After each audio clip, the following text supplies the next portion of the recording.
Hey YouTube, Kira Twig here, bringing you all my Legendary Fisherman Yu-Gi-Oh deck profile for December 2018.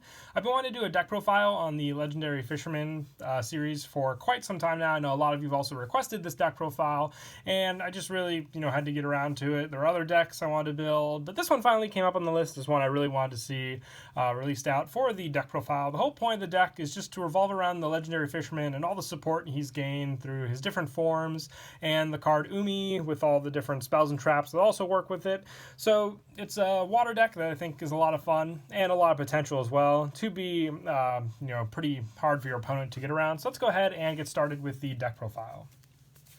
So to start off, I run 3 Legendary Fishermen, one of your main cards in the deck. While Umi is on the field, this card is unaffected by spell effects and cannot be targeted for attacks, but does not prevent your opponent from attacking you directly. But overall, you have pretty good protection with this card on the field, and just with boosted up stats from your Legendary Ocean, and then the fact that you also reduce the water monsters on both players' hands and on field by 1, meaning you can just easily normal summon this without needing the tribute. So getting Umi on the field is a very important part of what you want to do with the deck. I also run 3 Legendary Fishermen 2. This one is your backup Legendary Fisherman for the deck. This card's name becomes the Legendary Fisherman while on the field or in the graveyard. And while Umi is on the field, this card is unaffected by other monsters' effects. And if this face-up card is destroyed by battle or leaves the field because of an opponent's card effect while its owner controls it, you can add 1 level 7 water monster from your deck to your hand. So the level 7 water monster is a good search for a couple cards, which we'll get to in a bit. But the being protected by your opponent's monster effects basically contrasts the Legendary Fisherman's own effect depending on what you're going up against with your opponent and depending on what you want on the field. Plus it's got some higher attack stats than the Legendary Fisherman, but still being at the level 5, making it very easy to summon out. And I also run 2 Legendary Fisherman 3. They cannot be normal summoned or set. It must be special summoned from your hand by tributing 1 Legendary Fisherman. While this card is special summoned, when this card is special summoned, you can banish all monsters your opponent control. Also, this card cannot attack for this turn. It cannot be destroyed by battle or card effects, and is also unaffected by spell or trap effects. And once per turn, you can return as many of your opponent's banished cards as possible to the graveyard, and if you do, the first battle or effect damage your opponent takes this turn becomes doubled. So it's a very powerful card. I only run 2 in the deck just because you have to obviously tribute the Legendary Fisherman, so it's not as easy of a summon to get out, but still very, very feasible with the different Legendary Fishermen we are running in the deck, and then very powerful, being able to take care of a lot of your opponent's different problems as well. Definitely makes this card very vital in this deck as one of your big monsters to go for sure. I also run 2 Citadel Whales. Was debating on how many of this card I wanted to run compared to the Legendary Fisherman 3, but decided to keep it at 2 Citadel Whale and 2 Legendary Fisherman 3. It's a very good card. If this card is in your hand or graveyard, you can tribute 2 water monsters to special summon this card. You can only use the effect of Citadel Whale once per turn. If this card is special summoned, you can set 1 Sea Stealth attack directly from your deck, and once per turn when your opponent activates a card or effect that targets 1 water monster you control and no other cards. Quick effect, you can negate the activation and destroy this card. So Citadel Whale protects your other monsters and sets up the Sea Stealth attack, which is a card that sets up your field spell for the deck. So this card, just being able to summon it from the hand or graveyard also means that if it was either destroyed, you can easily get it back as long as you have the monster set up on the field to do so. I also run 3 Warrior of Atlantis. This one, you can discard this card to the graveyard to add 1 Legendary Ocean from your deck to your hand. So just more search with this card. Decided to run this card over Umi just for the fact that, Terraforming, just so you have a monster option available to you and not just a Terraforming in the graveyard that you can't really do anything with. So it's basically your easy Terraforming search for the Legendary Ocean, which is what we run over Umi, obviously, in this deck, just for the more benefited effects that it can provide. And I also run 3 Abyss Soldier. I really do like this card in the deck. Once per turn, by discarding 1 water monster to the graveyard, return 1 card on the field to its owner's hand. So meaning you have plenty of water options in this deck to discard, obviously. And even getting Citadel Whale into the graveyard means that you can just obviously special summon this card back from the graveyard. And the bounce effect can take care of a lot of pesky extra deck monsters your opponent may have that maybe you couldn't get over otherwise, like battle battle or card effect, and even ones that say they can't be destroyed by battle or card effects. This one can definitely help in that situation. Plus, it's got 1800 attack, and when it's boosted up by the field spell, just like Warrior of Atlantis, you have that option just for more beefier attacks with your water monsters in this deck. And also, lastly, for the monsters, 2 Effect Veiler. Now, this is just a hand trap preference with the deck. If you have Ash Blossom, I would recommend putting that in over the Effect Veiler. I just know that not everyone has Ash Blossom compared to Effect Veiler, so just for more budget means, you can put this card in. If you don't have either of those two, but you have Ghost Ogre, you can put that card in the deck as well, just for an option for the hand trap to help against some other pesky cards that your opponent may have that against your arsenal. And that is it for the monsters. Want to move on to the spells now. I run 3 Legendary Ocean. This card's name is always treated as Umi, so a very important thing to remember with this card. And all water monsters on the field gain 200 attack and reduce the level of all water monsters in both players' hands and on the field by 1. So depending on what you want to go for your extra deck plays, this card definitely does come in handy for those. Also, reducing the water monsters in your hand helps for sure with your Legendary Fisherman 1 and 2. The fact that they have level 5, I already spoke about this once already.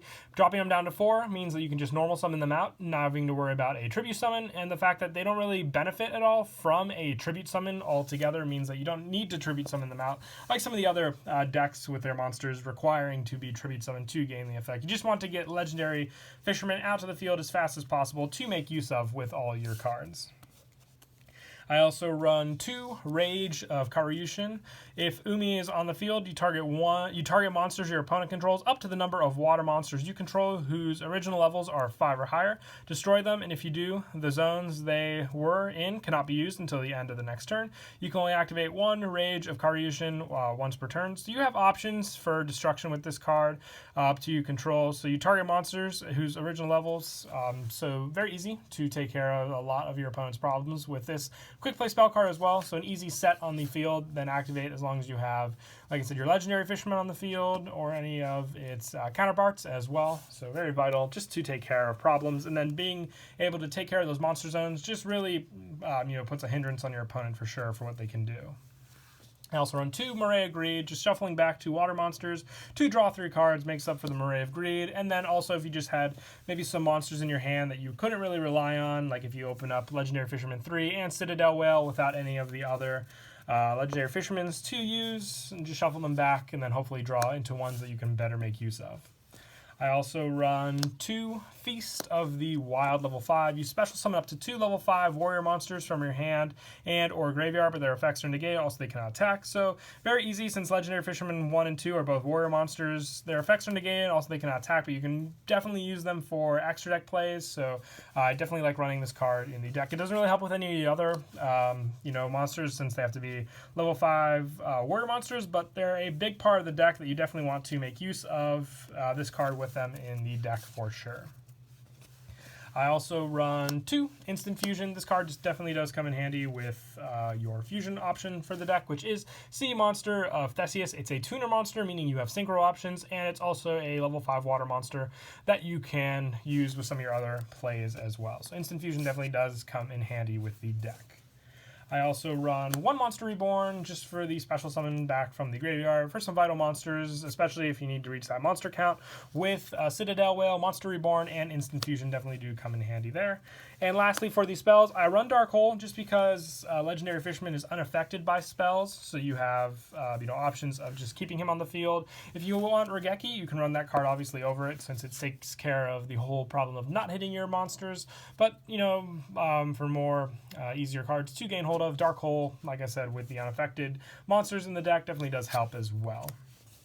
And that is it for the spells. Moving on to the traps. Your main trap is Sea Stealth Attack. When this card is activated, you can activate 1 Umi from your hand or graveyard. While Umi is on the field, this face-up card gains these effects. Once per turn, you can banish 1 water monster you control until the end phase. This turn, face-up spell and traps you control cannot be destroyed by your opponent's card effects, even if this card leaves the field. And at the start of damage step, if your water monster whose original level is 5 or higher battles an opponent's monsters, destroy that opponent's opponent's monster. So your opponent really can't attack into your monsters at all when this card is on the field, and you have Umi. Having those effects and then just the extra protection with Sea Stealth attack as well definitely does come in handy. Since it's not a permanent banish as well, just protect these cards to make use of, and also the activate effect from the hand or graveyard. If your opponent like destroys the Umi card, this card can just really definitely help to place it back to use. And also Citadel Whale being able to search out Sea Stealth attack is all the more helpful. And then just for a little extra trap lineup, the Solemn Engine, so 2 Solemn Strike, the Warning, and the Judgment, and the Solemn Warning. Just added trap help when you set those cards up as well. And I also run 2 Torrential Tributes just for the help with the Legendary Fisherman 3 for the unaffected by spell or trap effects by that. So definitely good protection there from this card as well. And then just taking care of more of your opponent's problems also.